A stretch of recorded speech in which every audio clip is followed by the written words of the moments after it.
अपने सुन रहल छी MM प्रोडक्शनक प्रस्तुति।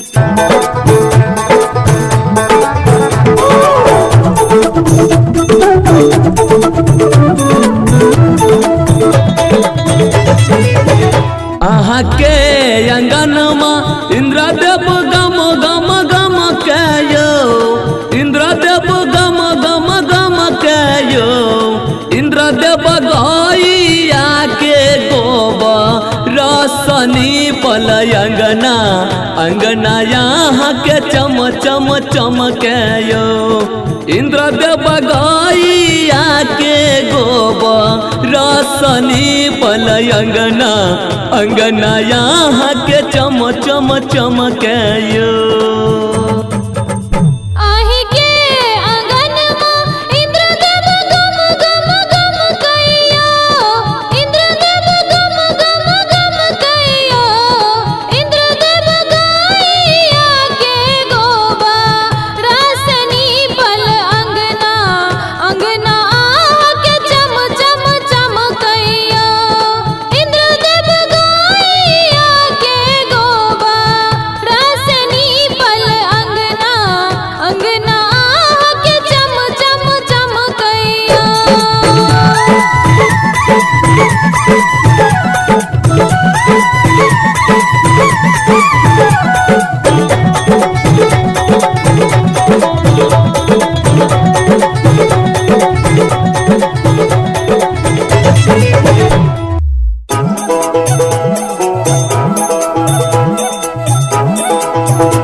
बहुते कदिन सँ इंद्रदेव यसरा लगेलौं यो, इंद्रदेव यसरा लगेलौं यो, इंद्रदेव पूरल रमान से अंगना अहाँ के गम गम गम कयो, इंद्रदेव एहि बेर पूरल हमर आरामान से अंगना अहाँ के गम गम गम कयो।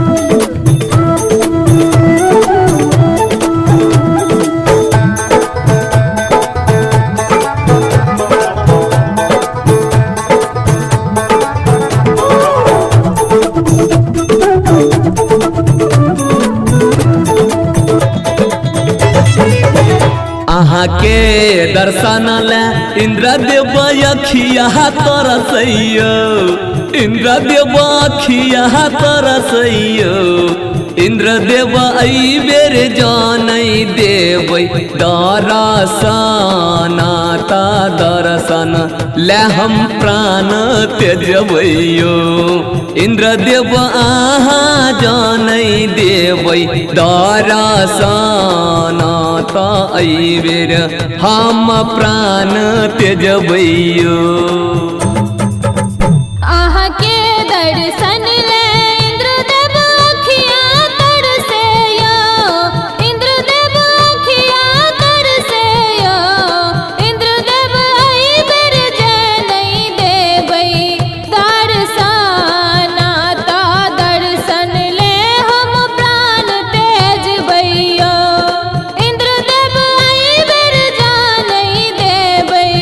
दर्शन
अन्हरा के आँख देलियै कोढ़िया के काया यो इंद्रदेव कोढ़िया के काया यो इंद्रदेव बाझिन के दिलौ आहा पुत्र से अमर सपना कहैया यो इंद्रदेव बाझिन के दिलौ आहा पुत्र से अमर सपना कहैया यो।